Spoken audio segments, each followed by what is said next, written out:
Hello guys, आज हम explain करने वाले हैं एक फैंटेसी मूवी को जिसका नाम है attack of 50 foot women. Movie की शुरुआत में हम नैन्सी को देखते हैं जो अपने निकम्मे पति को ढूंढ रही है। नैन्सी शादी के बाद खुश नहीं है, इसीलिए वो साइकाइट्रिस्ट के पास आती है। यहाँ वो बताती है कि उसकी शादी हैरी से हो चुकी है, जो उसके पिता की कंपनी में काम करता था और उसे सिर्फ नैन्सी के पैसों से मतलब है। वो उसके घर पर आकर आवाज लगाती है पर वो बाहर नहीं आता। नैन्सी वहाँ से चली जाती है। हैरी का अफेयर हनी पार्कर से चल रहा है। इधर नैन्सी गुस्से में ड्राइविंग कर रही होती है पर तभी उसे कुछ दिखाई देता है और वो एक यूएफओ होती है। नैन्सी गाड़ी स्टार्ट करने की कोशिश करती है पर गाड़ी स्टार्ट नहीं होती। तभी यूएफओ से एक लेजर निकलकर नैन्सी पर पड़ती है। इसके बाद गाड़ी स्टार्ट हो जाती है और नैन्सी वहाँ से भाग जाती है और वापस हैरी के पास आती है और हैरी को बुलाने लगती है। तभी वहाँ पुलिस भी आ जाती है। नैन्सी बताती है कि मैंने एक एलियन यूएफओ देखी है और उसने मुझ पर लेजर डाली, पर कोई उसकी बात पर यकीन नहीं करता। शेरिफ उस जगह को देखने के लिए नैन्सी को अपने साथ ले जाते हैं और एक पुलिस ऑफिसर हैरी को बताती है कि आपकी वाइफ ने यूएफओ देखी है। हैरी को इसमें अपना फायदा दिखता है और वो कहता है कि इससे मुझे पैसे मिल सकते हैं। नैन्सी शेरिफ को वो जगह दिखा रही होती है। तभी वहाँ नैन्सी के पिता आ जाते हैं और वो उसे अपने साथ ले जाते हैं और वो कहते हैं कि तुमने कुछ नहीं देखा और ना ही तुम इस बारे में किसी को कुछ बताओगी, क्योंकि मैं नहीं चाहता कि तुम्हारी वजह से मेरी इज्जत खराब हो। इसके बाद घर पर हैरी भी आ जाता है। नैन्सी कहती है कि मैंने एक यूएफओ देखी। हैरी उस पर यकीन कर लेता है। सुबह नैन्सी साइकाइट्रिस्ट से मिलती है और उन्हें बताती है कि मैंने कल रात एक एलियन शिप यूएफओ देखी। नैन्सी कहती है कि क्या आपको मुझ पर यकीन है? वो कहती है यस। इसके बाद नैन्सी हैरी से कहती है कि मुझे वहाँ जाकर सबूत इकट्ठे करने होंगे ताकि लोग मुझ पर यकीन कर सकें। फिर ये दोनों उसी जगह पर जाते हैं जहाँ नैन्सी ने यूएफओ देखी थी। कुछ देर बाद वहाँ फिर से वही यूएफओ आ जाती है। नैन्सी बहुत खुश होती है कि देखो ये सच है, किसी ने मुझ पर यकीन नहीं किया। इसके बाद नैन्सी उसके नीचे चली जाती है और वो यूएफओ नैन्सी को पकड़ लेती है और नैन्सी को अंदर खींचकर ले जाती है। इसके बाद हनी को छत से कुछ आवाज आती है और वो ऊपर चेक करने जाती है पर वहाँ उसे नैन्सी मिलती है। वो कहती है कि तुम यहाँ कैसे आई? नैन्सी आसमान की तरफ इशारा करती है और नीचे गिर जाती है। साइकाइट्रिस्ट कहती है कि वो ठीक है, बस उसे आराम की जरूरत है। नैन्सी के पिता नहीं चाहते कि ये बात बाहर आए।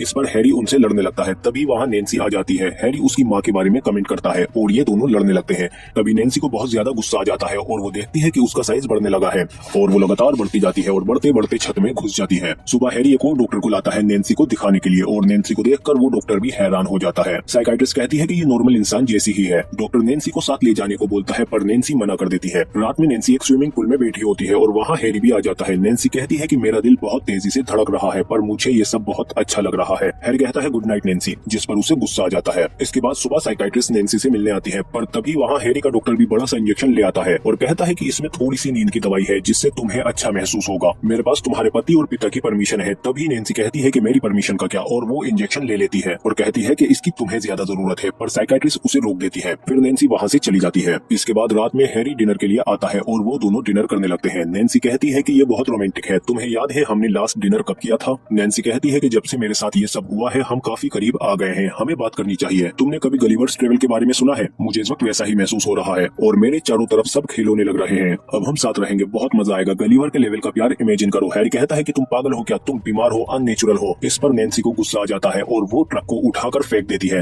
हैरी कहता है कि तुम एक बड़ा सा मजाक हो। नैन्सी कहती है कीड़े मैं तुझे मसल कर रख दूंगी, पर अचानक वो बेहोश होने लगती है और बेहोश होकर गिर जाती है और हैरी नैन्सी को छोड़कर हनी के पास आ जाता है। इधर नैन्सी के पिता भी अपने प्रोजेक्ट में बिजी होते हैं। इन दोनों को उसकी कोई परवाह नहीं है। कुछ देर बाद नैन्सी को होश आ जाता है और वो हैरी को ढूंढते हुए शहर में आ जाती है और पूछती है कि मेरा हस्बैंड कहाँ है। ये लोग उसे शांत करने की कोशिश करते हैं पर नैन्सी अब और बर्दाश्त नहीं कर सकती और वो हैरी को ढूंढने लगती है पर लोग उसे देखकर डरने लगते हैं। नैन्सी घर घर में हैरी को ढूंढती है। नैन्सी के पिता को भी पता चल जाता है कि वो शहर में आ गई है और नैन्सी हैरी को ढूंढते हुए उसके करीब आने लगती है और उसे वो मिल जाता है। हनी उसके ऊपर गन पॉइंट करती है पर नैन्सी उसे खिलौने की तरह ट्रीट करती है और इसी बीच हैरी भागने की कोशिश करता है पर नैन्सी उसे कार समेत उठा लेती है और उसे बाहर निकाल लेती है। पर तभी वहाँ सिक्योरिटी गार्ड हेलीकॉप्टर लेकर आ जाते हैं और नैन्सी वहाँ से भागने लगती है। ये लोग भी उसे देखकर हैरान थे। नैन्सी हैरी को लेकर शहर से बाहर आ जाती है। फिर उसके सामने बिजली के तार आ जाते हैं और वो रुक जाती है। तभी वहाँ पुलिस और उसके पिता भी आ जाते हैं पर नैन्सी के पिता उसे संभालने के बजाय कहते हैं कि इन लोगों के सामने मेरी बेइज्जती करना बंद करो। नैन्सी कहती है कि तुम्हारी हिम्मत कैसे हुई मुझसे ऐसे बात करने की? तुम्हें मेरी कभी फिक्र नहीं थी, सिर्फ पैसे की परवाह है। नैन्सी का बाप पुलिस वालों से कहता है कि तुम्हारे पास गन है, कुछ करो। शेरिफ कहता है कि कोई फायर नहीं करेगा जब तक मैं न कहूँ फायर। इन लोगों को लगता है कि शेरिफ ने फायर कह दिया है और ये नैन्सी पर फायर करने लगते हैं जिससे नैन्सी बिजली के तारों पर गिर जाती है और उसे करंट लग जाता है। शॉक की वजह से नैन्सी बेहोश हो जाती है और तभी वहाँ यूएफओ आ जाती है और वो नैन्सी को अपने साथ ले जाती है। और फिर हम देखते हैं कि नैन्सी के साथ साथ हैरी भी यूएफओ में आ चुका है जिसे बंदी बनाकर रखा हुआ है और बाकी दो बातें करते हैं कि आदमियों का दौर गया, अब औरतें डोमिनेट करेंगी। तभी हम नैन्सी को देखते हैं, वो कहती है कि अब इसकी आदत डाल लो। नैन्सी कहती है कि न सिर्फ मैं चेंज हुई हूँ बल्कि पूरा यूनिवर्स बदल रहा है। ये नया यूनिवर्स है। उम्मीद है कि तुम समझ गए हो, वरना